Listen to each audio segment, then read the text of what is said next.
Správa adresáře, přidání, přiřazování a odstraňování skupin a kontaktů.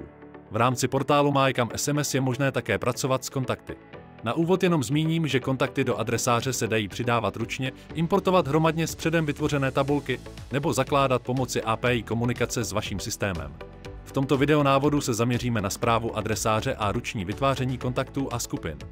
Podíváme se na možnosti přidání kontaktu, vytvoření skupin adresáře, přidávání kontaktů do skupin a také mazání záznamů adresáře.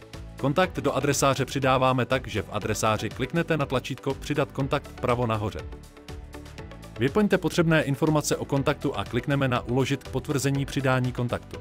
Pokud jste se rozhodli, že vytvořený kontakt chcete odstranit, zaškrtněte v adresáři kontakty, kterých se chcete zbavit. Klikněte na Smazat kontakty a potvrďte akci kliknutím na Smazat. Další možnosti práce s kontakty je jejich třídění do skupin.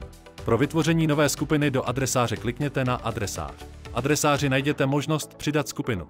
Zadejte jméno pro novou skupinu a klikněte na Vytvořte novou skupinu k potvrzení. Abyste do vytvořené skupiny mohli přidat kontakty, musíte kliknout v menu na Adresář. Zaškrtněte pole u kontaktů, které chcete přidat do skupiny. Klikněte na Přidat do skupiny. Vyberte existující skupinu nebo vytvořte novou a klikněte na Uložit k potvrzení.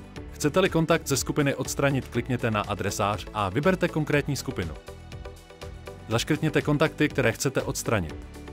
Klikněte na Odebrat ze skupiny a potvrďte. Tím odpojíte kontakt z konkrétní skupiny. Nedojde k jeho fyzickému odstranění. V případě, že potřebujete odstranit celou skupinu, klikněte opět na Adresář. Vyberte skupinu, kterou chcete smazat a klikněte na Smazat skupinu a potvrďte akci.